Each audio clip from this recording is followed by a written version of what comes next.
I'm sorry, but this is not a full recording of the question and answer period by Marianne Williamson last night in downtown Des Moines. One of the audience members I recognize from other political events, and I do not find his questions to be interesting or useful. Thus, I cut out his questions. Usually I cut out her answers to his questions. And alas, he monopolized probably half of all of the question and answer time. You'll have to trust my judgment here. I think this video is better without his input, regardless of how warm and generous Marianne was to him. I wish now that I had introduced myself to her. I tend to be shy in situations like this, but I enjoy hearing her speak. I enjoy hearing her answer questions. And you'll see, perhaps, that for the first time I actually asked a question, which was, what is your position on abolishing the Electoral College? As you will see, she's in favor of abolishing the Electoral College. The only person who disagreed was the audience member who I referred to earlier. And you're not going to hear his arguments in favor of retaining it. If you have an interest in this subject generally, I refer you to Mayor Pete's answer to the same question. It was listening to his answer that changed my mind about abolishing the Electoral College. It's real obvious to me that people that watch Fox and bless their hearts are going to vote Republican. People that watch MSNBC are going to vote Democrat. I get that, bless their hearts. But my question to you, Marianne, is this. What is your strategy? What are you planning on using to light that spark in the heart of that 40% of the population that's never even voted and has given up on everything? What are you trying to say to them to give a shit? Excuse me. The people who are going to vote for Trump are going to vote for Trump, and they have that right. The people who are appalled by the Trump agenda are going to vote for the Democrat, and they have that right. The problem for those of us who do not wish to see the president reelected is that those two groups are way too close in number. We have millions of people, as you mentioned, tens of millions of people who did not vote. And we have millions of people, including, in addition to that, we have millions of people who voted for Trump, but who I feel are disturbed. Mm-hmm.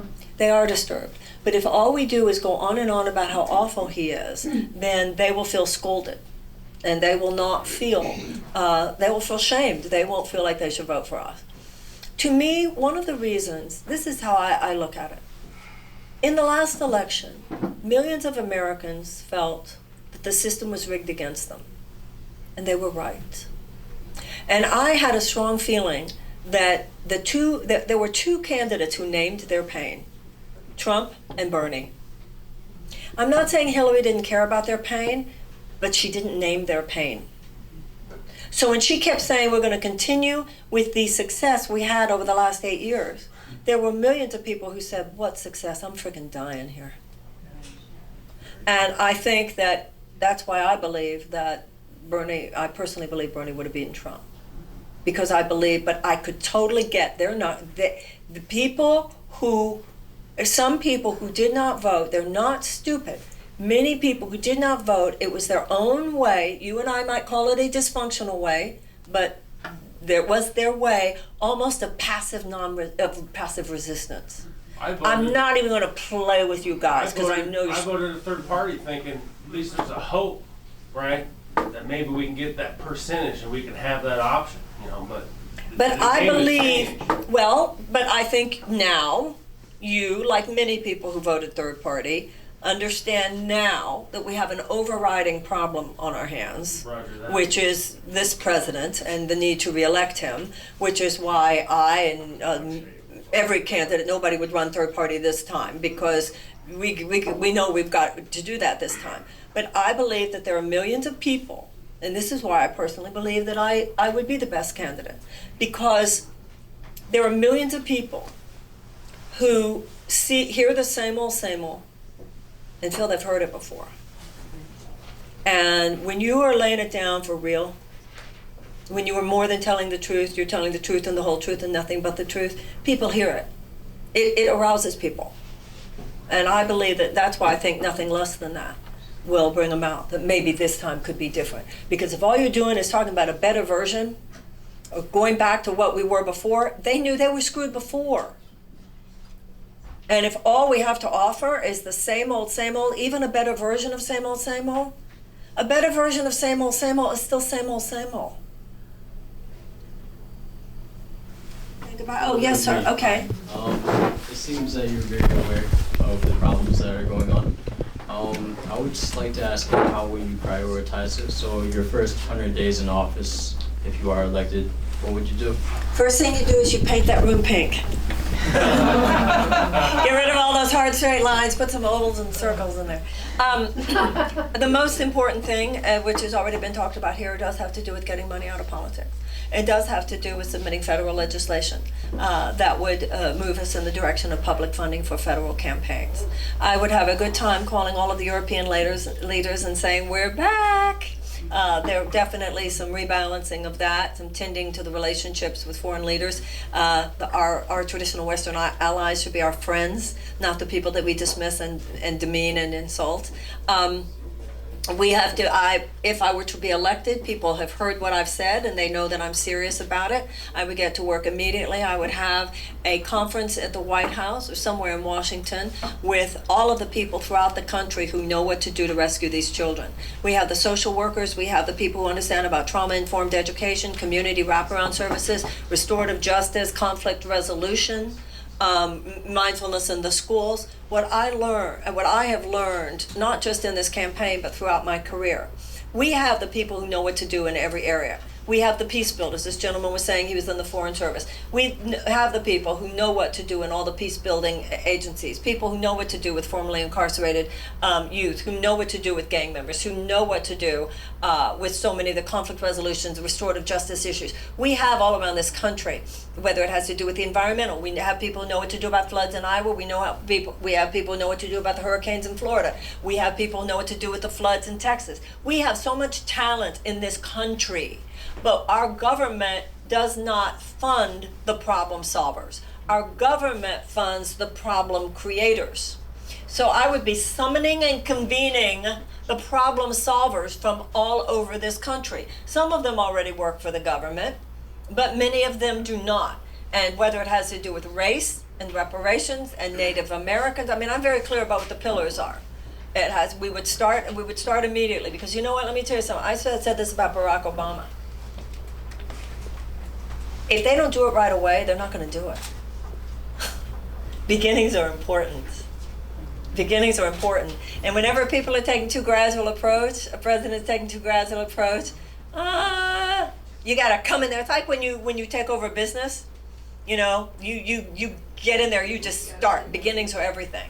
So whether it has to do with the Department of Peace, a Department of Children and Youth, whether it has to do with race, whether it has to do, I mean, you get to a point. I mean, we're going to have a world-class environmentalist as head of the EPA, done with the head of, you know, chemical company executives or oil company executives. We need somebody who's heading the USDA here in Iowa for the farmers. We need somebody who's going to go in there and take the agriculture department. We're going to be all about incentivizing regenerative agriculture, actually sending out coaches who can tell the farmers and help the farmers to make that transition and give them final compensation in the meantime. An attorney general who's going to understand the importance of getting rid of mandatory sentences and dealing with racial disparity in criminal sentencing and mass incarceration. We got to get to work. 4 years is not that long. We need a Secretary of State. Well, geez, we had our Secretary of State, the first Secretary of State in this administration was the ex-CEO of Exxon. We now have a Secretary of State who said the other day, well, the settlements in Israel aren't illegitimate, on the West Bank aren't illegitimate. We have to have somebody who is Secretary of State who is going to restore the moral authority of American foreign policy. I'm going to have a lot to do. I'm going to be really busy. Yes, sir, and then this gentleman. My name's Patrick Ryan. I grew up here in Des Moines, and then I worked for Tom Harkin in the Senate for a little while, and then spent 12 of the last 20 years all around the world in the Foreign Service. But one of the things I love to hear you say is, it drove me crazy last cycle and this cycle, Bernie Sanders going around telling young people as if all he has to do is sign an executive order or pass some sort of legislation to get money out of politics, not being very honest about the fact that the Supreme Court has spoken, and that until a couple of Supreme Court members die or resign, step down, nothing's going to happen. Because he and even Elizabeth Warren, go around as if they can sign an executive order to get money out of politics, and that's just not the case. And I'm glad that you are bringing that up and pointing out that the Supreme Court has to change before that changes. Well, I think that's the greatest tragedy of Hillary's not winning. And we don't even know what's going to happen before he leaves office. He's already got Gorsuch, he got Kavanaugh, we don't know what else he's going to get. But there are some things we can do. It's not an executive order, but there can be federal legislation to establish public funding for federal campaigns. And just by upping this conversation, we need ultimately a constitutional amendment, a la someone like a Larry Lessig, right? To actually get and move to amend. I mean, there is quite a conversation. But that is the moral task of our generation. And I appreciate what you're saying, and I think that's sometimes the way candidates talk, it's almost to create the illusion they're going to have a magic wand. Simplistic. The American president does not have a magic wand, which right now, thank God. But still, conversations can get started.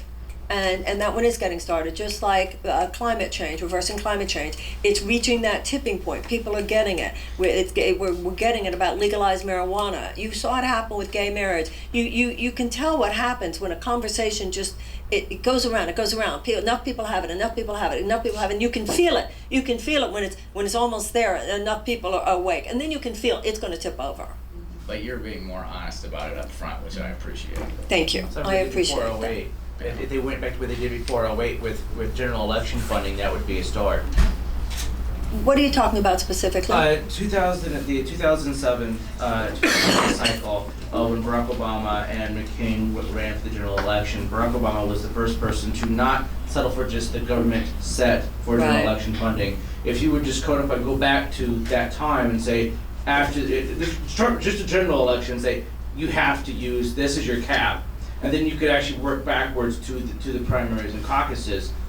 Right now, we are on the road to a moment when you will have to be a billionaire to run for president. That's scary. That's what's happening right now. That's what's happening right now. I mean, Bloomberg has already spent, I think that first week, $40 million. He's got 50, and he's a nice man. He's done some good work. I'm not saying he hasn't. This is not personal. But when somebody has $55 billion and they say they will spend any amount, it's so outrageous. And this is, and I think I might have mentioned this before, the airwaves belong to the American people. The airwaves belong to us. It should be mandated. It should be mandated that every candidate for president gets a certain amount of airtime for free. And only that airtime. Only that airtime. So each one of us should have gotten 30 minutes or whatever, and that's it. This whole thing with these debates, it's a reality TV show, and a lot of people are making money, and that's all it's about on our democracy. This is how corrupt. What's your position on abolishing the Electoral College? The Electoral College is an idea. The elimination of the Electoral College is an idea whose time has come. I think you can feel that in the air. Unfortunately, it will not be abolished in time for the 2020 election.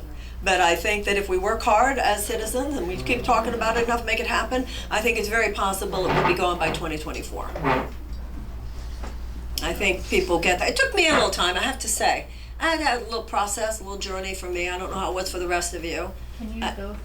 What the journey was? Well, I bought in at first. I'm there now. But at first I was like, well, the presidential candidates won't hit any place anymore except for Florida, Illinois, New York, California. I had to work with that. That didn't feel right to me. But on the other hand, it's the only election that we have that isn't just whoever gets the most votes.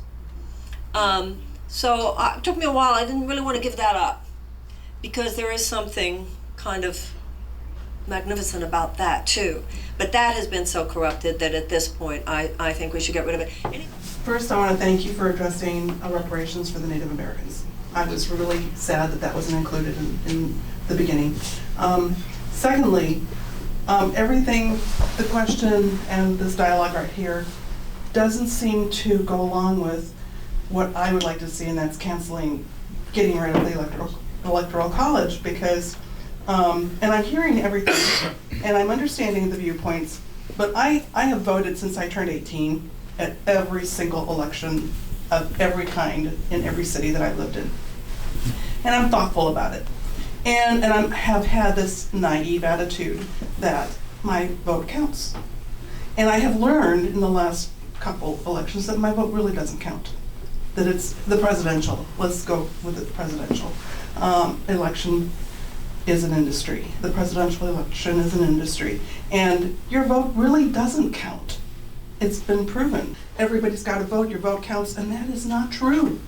That isn't true. It is true. Well, but what is wrong with that is what you just said, and that's the conversation everybody's having here. When you say your vote didn't count, that's why the whole country is having this conversation now about the Electoral College.